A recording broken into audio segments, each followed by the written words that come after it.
খুব সহজ কথাটা আমি বলবো না। যারা সরকারে এসেছেন, যখন এসেছেন তখন তারা একেবারেই একটা ভিন্ন ভিন্ন প্রশাসন পেয়েছে। একটা পুলিশ বলতে গেলে মাঠ থেকে উধাও ছিল, তারা পালিয়ে গেছিল। তারা শেখ হাসিনার সরকারের আমলে যে অন্যায়, অত্যাচার, নির্যাতন জনগণের উপর করেছিল, সম্ভবত বাংলাদেশে পুলিশের মতো এত বড় অত্যাচার, নির্যাতনকারী বাহিনী আর কোনোটাই নেই। তারা এই কাজ করবার পরে খুব স্বাভাবিক তাদের কাছেই আবার দুষ্কৃতকারীদের, খুনিদের, অত্যাচারীদের বিহিত করা আমরা আশা করতে পারি না। কিন্তু এও ঠিক, এই পুলিশটা আমাদের ঠিক করতে হবে, এই দেশ ঠিক করতে হবে, এই বাহিনী ঠিক করতে হবে, ন্যায্য বিচার প্রতিষ্ঠা করতে হবে। যারা অন্যায় করেছে, যারা খুনি, দস্যু, তস্কর, তাদের শাস্তির বিধান করতে হবে। এখন পর্যন্ত এটা হলো না, সেই জন্যে তাকে দায়ী করবে। আমি কথা মাঝে মাঝে বলি, এক ছিলেন লতিফুর রহমান, সন্ধ্যার সময় দায়িত্ব নিয়েছিলেন কেয়ারটেকার সরকারের। 6 ঘন্টার মধ্যে 15 জন সচিবকে বদলি করে দিয়েছিলেন, আর পুরো প্রশাসন সোজা হয়ে গেছিল। আর এখন 8 মাস পার হয়ে গেছে, পুলিশ এখন পর্যন্ত ঠিকমতো ডিউটি করে না। এখন পর্যন্ত সিভিল অ্যাডমিনিস্ট্রেশনের মধ্যে বহু ধরনের অন্যায়, অত্যাচার এবং উল্টাপাল্টা কাজের কথা শোনা যায়।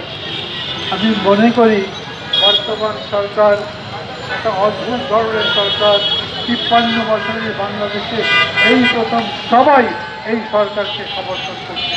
এমনকি যারা তার কথায় খুবই অসন্তুষ্ট হয়ে ফিরে আসছেন, তারাও পরদিন আবার বলছেন না, তবু আমরা এই সরকারকে সমর্থন করি, কারণ আমরা মনে করি একটা ভালো বাংলাদেশ গড়বার জন্য এই সরকারকে আমাদের সমর্থন করা উচিত। কিন্তু আমরা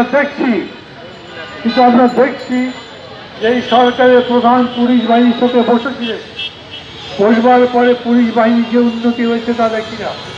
আপনারা জানেন, এই গুমের তদন্ত করতে সরেজমিনে দেখতে যাওয়ার আগে যে জায়গাতে হয়েছিল সেখানে কী ধরনের অপকীর্তি করা হয়েছিল, পরিস্থিতি বদলে দেওয়া হয়েছিল, দৃশ্যপট পাল্টে দেওয়া হয়েছিল, যেই জায়গাতে নির্যাতন করা হয়েছিল সেই জায়গাও বদলে দেওয়ার চেষ্টা করা হয়েছিল। আমি এই জন্যে বলবো, রাজনীতি বড় নিষ্ঠুর জিনিস, বড় কঠিন জিনিস। এটা কোনো দয়া দরদ দিয়ে হয় না, এটা ডিরেক্ট হিসাব করে ভালোবাসা থেকে হয়, কিন্তু তারপরেও ভুল করবার কোনো জায়গা থাকে না। আমাদের যত তাড়াতাড়ি সম্ভব এই কাজ করা দরকার। আপনাদের মনে আছে অল্প দিনের মধ্যেই যারা আন্দোলন করেছিলেন, তারা পঙ্গু যারা হয়েছে, যারা মারা গেছে, যারা হসপিটালে আছে, চিকিৎসা হচ্ছে না, নিহত মানুষগুলো শহীদদের জন্য বিশেষ করে ব্যবস্থা করা হচ্ছে না, এইসব দাবি করেছিলেন। আমি অভিযোগের পাহাড় করতে চাই না, কিন্তু আমি এই কথা বলতে চাই, অবশ্যই যদি এই সমস্ত অন্যায়, অত্যাচার, নির্যাতনের বিহিত না হয়, তাহলে দেশে ন্যায্যতা প্রতিষ্ঠা হবে না, একটা সুন্দর দেশ হবে না। যে নতুন বাংলাদেশ গড়তে চাইছি সেই বাংলাদেশ গড়ে উঠবে না। রাজনৈতিক দলগুলোর কাছ থেকে দাবি করা হচ্ছে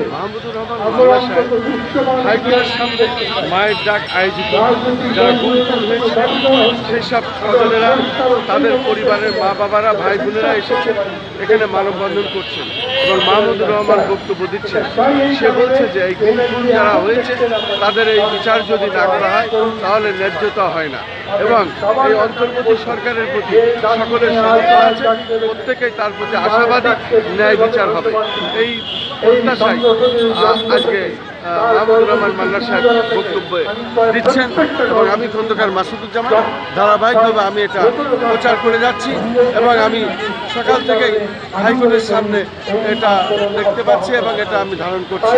আমি দেখতে পাচ্ছি মায়ের ডাকে যারা গুম হয়েছেন, খুন হয়েছেন এবং যারা এখনও বিভিন্ন জায়গায় মানে আয়নাঘরে হোক আর যেখানে হোক লুকিয়ে রাখা হয়েছে, তারা তাদের ফেরত চায়, আর যারা গুম হয়েছে তাদের বিচার চাই।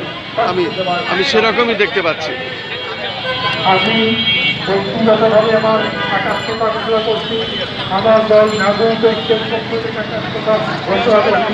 আমি মনে করি সারা বাংলাদেশে প্রতিটা দল এখনো পর্যন্ত মায়ের ডাকে এই ডাকের সাথে ঐক্যবদ্ধ এবং তারা এখানে ভুক্তভোগী কেউ আছেন? ভুক্তভোগী বলেন তো, কি বলতে আপনার কে বা কোথায় কতদিন হয়েছে এই বিষয়টা একটু নাম পরিচয় দেবেন। আমি আদিত্যমান সাগর জগন্নাথ বিশ্ববিদ্যালয় থেকে বলছি। আমাদের জগন্নাথ বিশ্ববিদ্যালয়ের 3 বড় ভাই 2013 সালে 3জন ছাত্রদল করতো তখনকার সময়। 13 সালে রানা ভাই, সোহেল ভাই, একজন আলামিন ভাই। আচ্ছা, রানা ভাই, সোহেল ভাই, আলামিন ভাই 2013 সালে ভাই, আবারও বলছি 2013 সালে, মানে আজ থেকে 12 বছর আগে। কোনো খোঁজ পাইছেন? না, তারা পুলিশ পরিচয় সাদা ড্রেসে উঠে নেওয়া হয়েছে, তাদেরকে আজ পর্যন্ত পাওয়া যায়নি। আমাদের একটা আশা ছিল যে আওয়ামী লীগ ফ্যাসিস্ট যখন পড়ে যাবে ইনশাল্লাহ এটার বিচার আমরা পাবো। কিন্তু যখন দেখলাম যে এই ফ্যাসিস্ট চলে যাওয়ার পরও এই নতুন সরকারের কাছেও এই সন্ত্রাসীরা নিরাপদ, বরং আমরাই অনিরাপদ। তো এই ব্যাপারটা নিয়ে আমরা আজকে উঠে আছি যে আমরা বিচার চাই। আমাদের ভাই তারা মরে যেতে পারে, কিন্তু আমরা জানতে চাই তারা কীভাবে মারা গেছে, কোথায় মারা গেছে, কী করা হয়েছে, এতটুকু আমরা জানতে চাই। অনেক ধন্যবাদ। শুধু দর্শক শুনলেন যেসব ভুক্তভোগী তারা তাদের কথা বলছে। আমরা দেখতে পাচ্ছি একের পর এক ঘেরাও করে রাখা হতো, আমাদের মানুষরা কথা বলতে পারতো না। আমাদের এইখানে যেসব ভাইয়েরা আসতো তারা একটা ভয়ের মধ্যে থাকতো যে এইখানে কথা বলার পরে তারা আদৌ ঠিক মতো বাসায় পৌঁছাতে পারবে কিনা। আমরা দেখেছি বিগত বছরগুলোতে শেখ হাসিনা কিভাবে আমাদের ভাই বোনদের সাথে নির্যাতিত করেছে এবং তাদেরকে কিভাবে গুমে শিকার করেছে। আমরা দেখেছি দীর্ঘ 12টি বছর আমরা অনেক চেষ্টা করেছি বলার জন্য যে আমাদের ভাই বোনদের সাথে কি হয়েছে, আমাদের গুম হওয়া ব্যক্তিদের সাথে কি হয়েছে, কিন্তু আমরা কখনোই সেই সংবাদগুলো জানতে